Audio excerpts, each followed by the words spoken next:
전능하사 천지를 만드신 하나님 아버지를 내가 믿사오며 그 외아들 우리 주 예수 그리스도를 믿사오니 이는 성령으로 잉태하사 동정녀 마리아에게 나시고 본디오 빌라도에게 고난을 받으사 십자가에 못 박혀 죽으시고 장사한 지 사흘 만에 죽은 자 가운데서 다시 살아나시며 하늘에 오르사 전능하신 하나님 우편에 앉아 계시다가 저리로서 산자와 죽은 자를 심판하러 오시리라.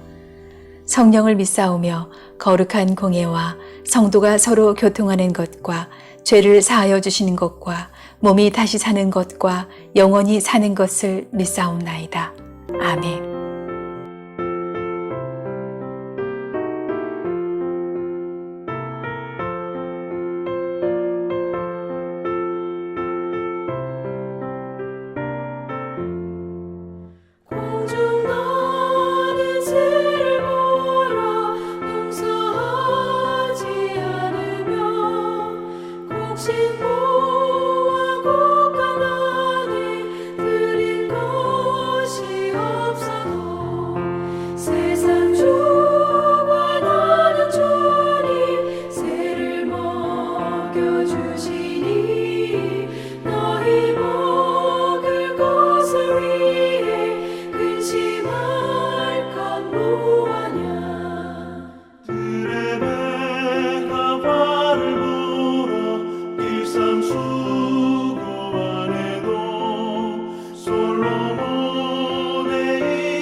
(25장) 사무엘이 죽었다. 온 이스라엘 백성이 모여 그의 죽음을 슬퍼하며 울고 그의 고향 라마에 그를 장사하였다. 그 뒤에 다윗은 바란 광야로 내려갔다. 그 무렵에 마온에 어떤 사람이 살았는데 갈멜의 목장을 가지고 있었고 아주 잘 사는 사람이었다. 그가 가진 가축은 양떼가 3,000마리, 염소떼가 1,000마리였다. 그는 마침 갈멜에 와서 양털을 깎고 있었다. 그 사람의 이름은 나발이며 그 아내의 이름은 아비가일이었다. 이 여인은 이해심도 많고 용모도 아름다웠으나 그 남편은 고집이 세고 행실이 포악하였다. 그는 갈렙 족속이었다. 그런데 나발이 양털을 깎는다는 소식을 다윗이 광야에서 듣고 자기 부하들 가운데서 젊은이 10사람에게 임무를 주어서 그에게 보냈다. 너희는 갈멜로 올라가 나발을 찾아가서 나의 이름으로 안부를 전하여라. 너희는 그에게 이렇게 나의 말을 전하여라. 만수무강을 빕니다. 어른도 평안하시고 집안이 모두 평안하시기를 빕니다. 어른의 모든 소유도 번창하기를 빕니다. 지금 일꾼들을 데리고 양털을 깎고 계시다는 소식을 들었습니다. 어른의 목자들이 우리와 함께 있었는데 우리는 그들을 괴롭힌 일도 없으며 그들이 갈멜에 있는 동안에 양 한 마리도 잃어버린 것이 없었습니다. 일꾼들에게 물어보시면 그들이 사실대로 대답할 것입니다.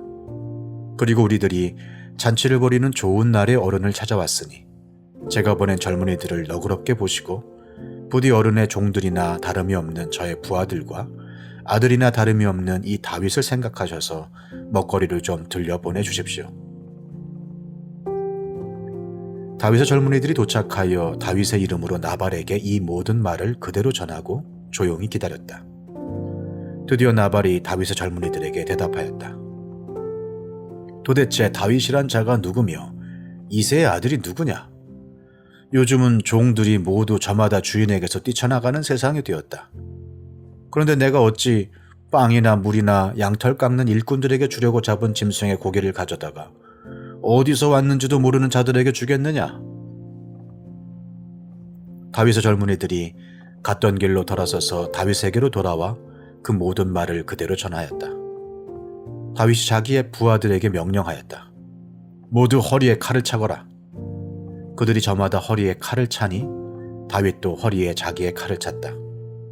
400명쯤 되는 사람들이 다윗을 따라 쳐올라가고 200명은 남아서 물건을 지켰다.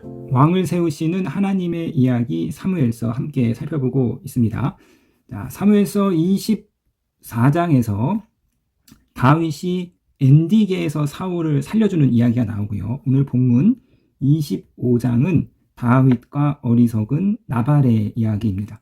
그리고 또다시 26장은 다윗이 사울을 10광야에서 살려주는 이야기가 나옵니다. 오늘의 나발의 이야기는 다윗이 사울을 살려주는 그 두 이야기 안에 감싸져 있는데요. 이러한 구조를 이제 샌드위치 구조라고 합니다. 이 구조를 통해서 성서가 말하고 있는 메시지는 원수 갚는 것은 하나님의 몫이다.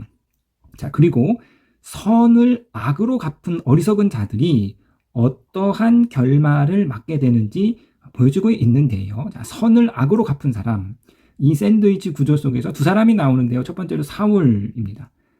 다윗이 자신을 살려주었으나 사울은 다윗을 향한 칼날을 거두지 않았습니다. 선을 악으로 갚았지요. 또 선을 악으로 갚은 또 다른 사람은 오늘 본문에 등장하는 나발인데요. 이 나발의 결말을 통해서 사울이 어떠한 결말을 맞을까를 우리 가운데 암시하고 있습니다. 자, 나발은 오늘 성경 2절에 보니까 부자다.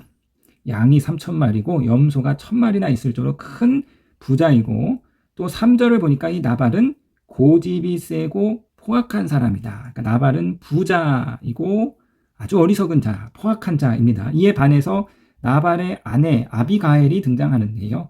아비가엘은 지혜로운 여인입니다. 마치 잠언이 말하고 있는 현숙한 여인과 같지요. 자, 오늘 본문의 배경은요, 양털을 깎는 날입니다.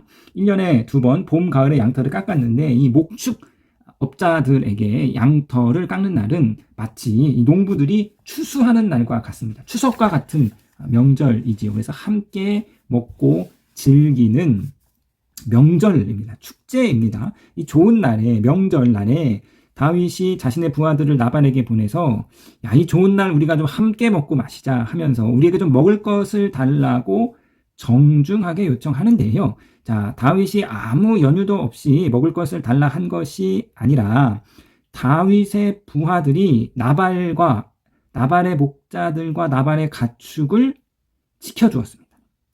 그러니까 이 600명의 다윗 수하의 부하들이 막 당나라 군사처럼 막 나쁜 짓 한 것이 아니라, 자, 16절에 이 나발의 목자의 말을 빌어 표현하면 그들이 우리를 성벽과 같이 지켜주었다. 그러니까 신실하게 다윗의 부하들이 나발의 목자들과 가축을 지켜주었고, 이 보호 덕분에 풍성하게 무탈하게 지금 양털을 깎게 되었습니다. 다윗의 의도는 이거죠. 내가 너에게 선을 베풀었으니까 나발 너도 그에게 알맞는 화답을 우리에게 해달라. 내가 호의를 베풀었으니 너도 우리에게 알맞게 대우를 좀 해달라. 이제 이런 의사를 표명한 것이지요.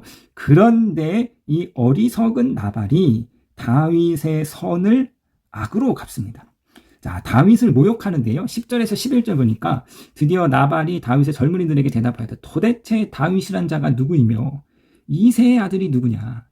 요즘은 종들이 모두 저마다 주인에게서 뛰쳐나가는 세상이 되었다. 그런데 내가 어찌 빵이나 물이나 양털 깎는 일꾼들에게 주려고 잡은 고기의 짐승을 가져다가 어디서 왔는지도 모르는 자에게 주겠느냐. 다윗에게 큰 모욕을 가하고 부하들을 빈손으로 돌려보냈습니다. 자, 중동에는 이제 명예의 문화가 있습니다. 명예를 지키는 것을 아주 가장 중요시 여기는 거죠. 그래서 지금도 막 명예살인을 하고 그러는 거잖아요. 그러니까 수치를 당하는 것은 죽는 것만큼이나 그렇게 치욕스러운 것으로 이제 여기게 되는 것이죠. 또 중동에는 손님을 환대하는 것이 기본적인 문화입니다. 근데 나발은 손님을 환대하기는커녕 큰 수치를 안겼죠. 다윗에게. 다윗의 명예에 치명적인 수치를 안겼습니다. 자, 이에 다윗이 불같이 화를 내고 칼을 들자 하며 부하 400명을 거느리고 나발에게 복수하려고 달려가는데요. 이 소식을 들은 현명한 아내 아비가일이 로 인해서 다윗이 복수의 칼을 결국은 거두게 됩니다. 자, 이처럼 선을 악으로 갚은 나발은 결국 38절에 보니까 하나님이 치심으로 죽게 되는데요.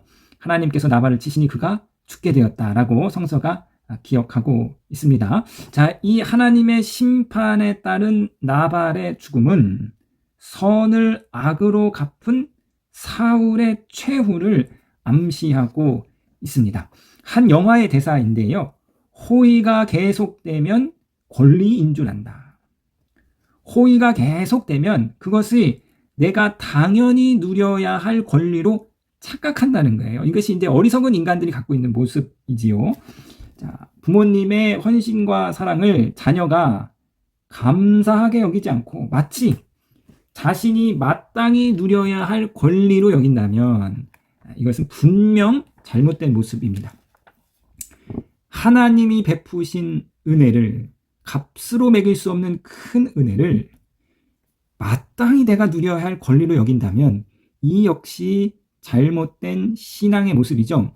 성경은 여러 곳에서 우리 가운데 분명히 말하고 있는데요. 너희가 받은 하나님의 은혜에 대한 합당한 태도는 감사이다. 예수님께서 10명의 나병 환자를 고치셨는데 그 중에 한 명만 돌아와서 예수께 감사를 올려드렸습니다. 주님께서 고침받은 자는 10명인데 왜 너 한 명만 와서 나한테 감사를 하느냐.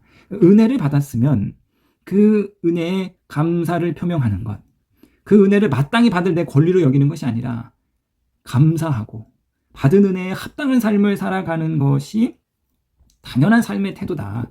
주님이 우리 가운데 이야기하고 있습니다. 자, 사랑하는 성도님 여러분, 그러므로 하나님이 저에게 베풀어 주신 이 구원의 은혜, 값으로 따질 수 없는 이 놀라운 은혜를 감사하게 여기지 않고 또 우리가 받은 은혜에 합당한 삶을 살아가지 않고 이 은혜를 마치 내가 당연히 누려야 할 권리처럼 여기는 것은 다윗의 호의를 마땅한 자신의 권리로 여긴 어리석은 나발과 같은 모습인 것이지요. 자, 그러므로 사랑하는 성도 여러분, 이 새벽에 우리가 선을 악으로 갚는 어리석은 삶이 아니라 하나님이 우리에게 베풀어 주신 놀라운 은혜를 우리가 마땅히 당연한 것으로 여기는 어리석은 삶이 아니라 주님께서 우리 가운데 베푸신 은혜에 감사하고 그 은혜에, 구원의 은혜에 합당한 삶을 살아가시는 저와 여러분이 되시기를 주님의 이름으로 부탁드리겠습니다.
하늘에 계신 우리 아버지여, 이름이 거룩히 여김을 받으시오며 나라에 임하옵시며 뜻이 하늘에서 이룬 것 같이 땅에서도 이루어지이다. 오늘날 우리에게 일용할 양식을 주옵시고 우리가 우리에게 죄 지은 자를 사하여 준 것 같이 우리 죄를 사하여 주옵시고 우리를 시험에 들게 하지 마옵시고 다만 악에서 구하옵소서. 대개 나라와 권세와 영광이 아버지께 영원히 있사옵나이다. 아멘.